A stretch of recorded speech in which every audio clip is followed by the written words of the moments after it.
Danes gostimo profesora Filipa Buta iz Inštituta za ekonomske odnose iz Londona, enega izmed najvplivnejših miselnih skupin, ki se ukvarja torej z svobodno gospodarsko pobudo, torej svobodo kot tako v povezavi tudi z, lahko rečem, sploh naš gost profesor But, v povezavi z družbenim naukom cerkve.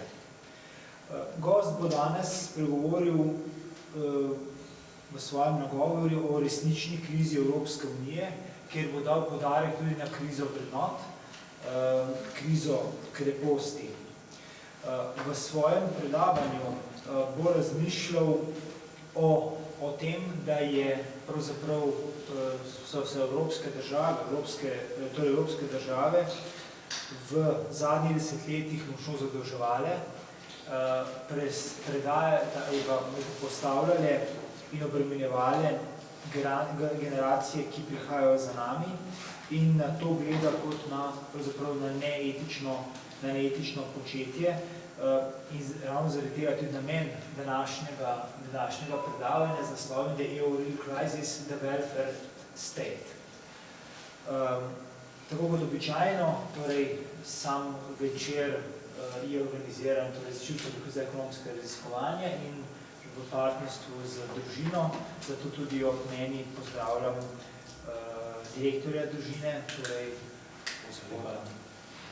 Lepo pozdravljam tudi z moje strani. Kot rečeno, bo večer potekal v angleščini, tako da bi, če se strinjate, kar pričeli, torej presedlali ta jezik in I would like to give a warm welcome to Professor Dr. Booth among us. It's a pleasure and an honor to have you here. And we would actually define the evening as such. You can give your lecture, you can give your first thoughts, first impressions, and then probably your questions will follow from the audience and from ourselves. Okay. So thank you very much. Thank you very much. I'm delighted to be here. It's the fifth time I've been to Slovenia, and I have no ability at all, I'm afraid, to get familiar with your language, which is just beyond my capability. So I don't know what has just been said about me, but I hope it was complimentary. And I'm going to speak for about half an hour or 40 minutes about the welfare state. I'm pleased it's a young audience, because you are the people really who have something to worry about regarding the future of the welfare state in the European Union, because you are the people who are going to be paying for the benefits that have been promised to the generations that are coming up to retirement. Everywhere you go in the European Union, except Slovenia, there seems to be and maybe except Britain as well, there seems to be a crisis. In Germany, they can't decide whether or not they should be bailing out the other countries in the European Union, and in the other countries in the European Union, they can't decide what economic policies to follow in order to do something about the catastrophic sovereign debt problems. And there are many immediate causes of this crisis within the European Union. Too great a level of government debt and government spending, too high a level of taxation, labour market regulation, and the single currency itself, which makes adjustment to changing economic conditions more difficult. But I want to suggest this evening that the real underlying problem in the European Union is the size of the welfare states, because it is the size of the welfare states within the European Union that have caused such a high level of taxation, which makes our labour markets so inflexible, which leads to such high unemployment, which undermines economic growth, and has also made markets very nervous about buying the sovereign debt of European Union member states. This isn't just a European problem. In the United States, as you probably know, markets are very nervous about the size of US government borrowing, and also about the future development of the fiscal situation within the European Union. and Japan is probably, within the United States, and Japan is probably in an even worse situation than more or less any European Union country other than perhaps Greece, Spain, Portugal and Ireland. So I'm going to argue that unless the European Union reforms its welfare states, we will never have thriving economies with high levels of employment, low levels of government borrowing, which are sustainable in the long-term future. Now, it may be thought that welfare states are an inevitable part of government activity, but in fact, current levels of government spending, which are around a half of national income in more or less all European Union countries, are quite a new phenomenon. This table shows the development of government spending in a selection of European Union countries, which are often thought to have quite different economic and political histories over the last 100 years or so. And you can see that even in Sweden, in 1920, indeed at the outbreak of the Second World War, government spending was about 1/6 of national income. In the United Kingdom, until the First World War, government spending was not much more than 10% of national income, and most of that was actually on defence spending. The similarities of these experiences, actually, of these different countries, are actually more interesting than the differences. Very often you will hear French politicians talk about the Anglo-Saxon free market model on the one hand, and the French model of solidarity and social solidarity on the other hand. But actually there is not much difference between the outturn at the present time of the social policies of most European Union countries. Most of them, and these figures in the last column of course are from before the financial crash, so they're not distorted by the financial crash, most European Union countries are spending about half of national income, and the governments are spending about half of national income, and somewhat over half of that spending is on welfare. At the current time, if you just update these figures to 2012, at the current time you will find that France is spending about the government is spending about 56% of national income, and in Sweden and Britain the figure is about 50%, in Germany the figure is a little less than 50%. There's not an awful lot of difference between the total level of government spending in different European Union countries. Welfare states are constructed in different ways and they have different features, but the one common feature is their huge size and the way they've developed in the post-First World War and then much more rapidly in the post-Second World War period. Now, some countries, or most countries rather, find that when government spending reaches significantly more than 50% of national income, it's impossible for the government to be able to continue to borrow money on financial markets, and it's impossible for the government to be able to raise sufficient taxes to pay for government spending. So you find that if government spending rises to much more than 50% of national income, some reforms are undertaken to reduce spending back to that level.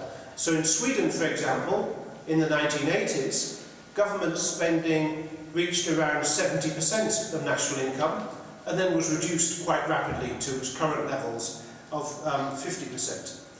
You also find that there are one or two countries around the world, Switzerland is perhaps the most notable example, where the welfare state has not developed to anything like the extent it has within the European Union. And government spending in Switzerland is about 30% of national income. There are a small number of countries, Singapore would be a good example, Australia probably a better example, where we have had considerable reform of the welfare state and government spending has been pulled back from this level of 50% of national income that you see in most European Union countries to a level closer to 1/3 of national income. Now, historically, even having a government spending 1/3 of national income is a very high level of government spending. But by modern standards, that's a pretty low level of government spending. But the interesting thing is that you find when countries, Australia again being a good example, when you find that when countries reform their welfare states and reduce government spending, you don't have huge increases in poverty or huge increases in inequality. Actually, welfare functions are provided more efficiently, more employment is generated, you get more economic growth, and you get better economic outcomes more generally. There is nothing which causes greater destitution than to have amongst the less well-off parts of society, than to have levels of taxation which are so high that unemployment is so high that certain groups are excluded from the labour market for very long periods of time. And that's a question I'll come back to a little later.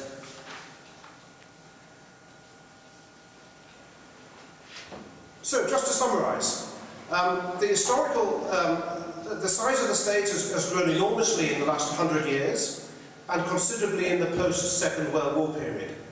Looking at the UK figures, if the size of the state were to return to First World War levels in terms of government spending, people's disposable income would increase immediately by around 2/3. But welfare did exist before the state provided welfare.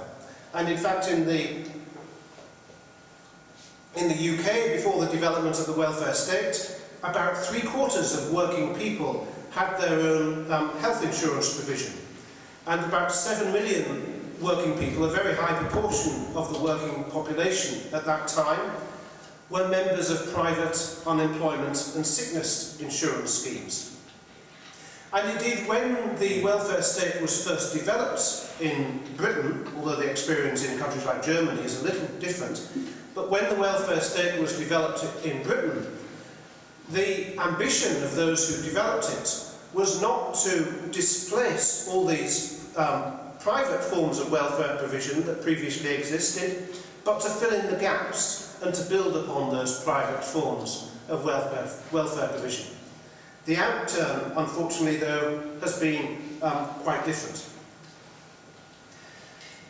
So, government spending grew very rapidly in the post-Second World War period in the United Kingdom, and even more alarmingly, there's been a huge growth in government spending in Great Britain, in the United Kingdom, in the early 21st century. And this is a pattern which is repeated amongst a number of European Union countries and also in the United States. So this graph, for example, shows spending on health. This is the blue line. Welfare. This is welfare payments for unemployment, sickness, and so on. The light blue line. Education, the red line, and pensions, the green line, from 1998 to 2011. Now, the government has recently been elected in the UK to try and reduce government spending and remove the huge budget deficit which exists in the UK. So these projections for beyond 2011 are projections for lower spending, or at least lower growth in spending. But at the moment, they're just aspirational. But the trend between 1998 and 2010 is really quite extraordinary. During those 12 years, health spending doubled over and above inflation in the United Kingdom. Not only that, welfare payments, excluding pensions, rose by 1/3 over and above inflation, despite the fact that the economy was booming. And again, this is a story of a number of European Union countries.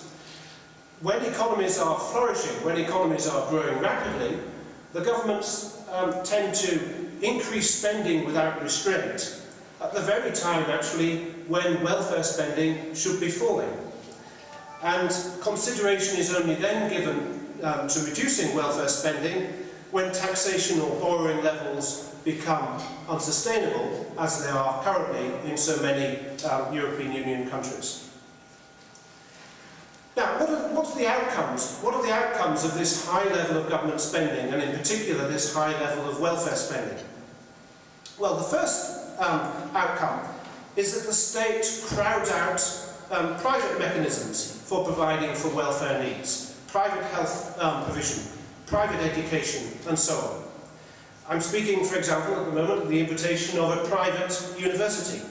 It is very difficult for private universities to compete with state universities, even if they provide a good quality education, because the state subsidises the fees of state universities quite possibly to zero, whereas the private universities, of course, have to charge. And you see this in all sectors. So in the United Kingdom, for example, if I send my children to private schools, I have to pay private school fees, as well as having to pay the taxes which are used to fund state education. Not only that, you tend to get much worse outcomes when the government provides welfare functions rather than the private sector. This is true across education, health, pensions, unemployment, and sickness provision. However, these issues, though they're very important, are not the main things I want to talk about this evening. What I want to talk about is the unsustainable fiscal position which is arising from this continually increased level of government spending on welfare functions. And the first problem you get from generous welfare systems is that social security systems disincentivise work, partly because of the taxes that are used to finance welfare benefits, but also because the welfare benefits that people receive when they are poor have to be withdrawn as they earn more income for themselves. And the UK situation here is not untypical. And this graph, which may be difficult to interpret and possibly difficult to read from the back, so I'll explain what it's all about, shows the problem. If you just focus on this set of bars here, so this represents the sort of level of earnings in pounds, which most people in Britain, probably about 40% of the British population, receive. And if you're a family with 2 children, a married couple and 2 children, then if you earn an extra £1, if you're within this income range, you'll have about 30 pence of that £1 taken away from you in direct taxes. You'll then have a further amount of money taken away from you in indirect taxes. But you'll also have some more money taken away from you in terms of the benefits that you lose that you would have got had you been poorer. So as your income rises, you pay more tax and you lose benefits. And if you add these elements together, you find that families who have incomes below £25,000 a year, which is a sort of median level of income in the UK, lose about 80 pence in every extra £1 that they earn as a result of taxes and lost benefit payments which go to the poorer sectors of society. Now, in different European Union countries, the tax systems and benefit systems are different, but everywhere the effect is broadly the same. The welfare state raises the cost of working relative to not working, and this is especially a problem for younger people, for inexperienced people, and for people who, for other reasons, are at the margins of the labour market. If you're not very productive, if the amount you can earn in the labour market is relatively limited, then you'll be very close to a position where you'd be better off not working in most European Union countries. And the result of this, and the evidence is very clear, is very high unemployment. Especially very, very high unemployment indeed amongst young people. So the middle column here shows youth unemployment rates in 2010 in 5 European Union countries, and these are just unspeakably horrific outturns of a combination of factors, not just the welfare state and the high level of taxes needed to finance the welfare state, other things as well. But the existence of the welfare state is an important aspect of this. And there are really no bright spots at all. There are hardly any examples of low government spending and good practice within the European Union that you can point to, which has led to relatively low youth unemployment. Now, I should say these figures have gotten a lot worse since 2010. Spain is now over 50%. If you look at the right-hand column, this shows unemployment in what you might call the prime working age, 25 years old to 74 years old. Now, these rates look a little bit lower, but they're only low relative to the levels of youth unemployment. If you go back to the 1960s, when government spending in most European Union countries was probably about 30% of national income, unemployment was about 2%, whereas average unemployment in the European Union is now 10%. The average, of course, is found by combining the younger age with the prime working age group. Now, I should add that these figures here in the right-hand column would look much worse if it were not for the way that unemployment is defined. So anybody, for example, who's received an early retirement pension or a disability pension and is not looking for work, or anybody who is otherwise disabled and has chosen not to look for work, is not counted in these unemployment figures. And in many countries that's actually quite a high proportion of the working population. Indeed, it's quite a shocking statistic that if you look back in 2008, so this is before the effects of the financial crisis, only 45% of people aged between 55 and 64 were employed in the European Union. So 55% of people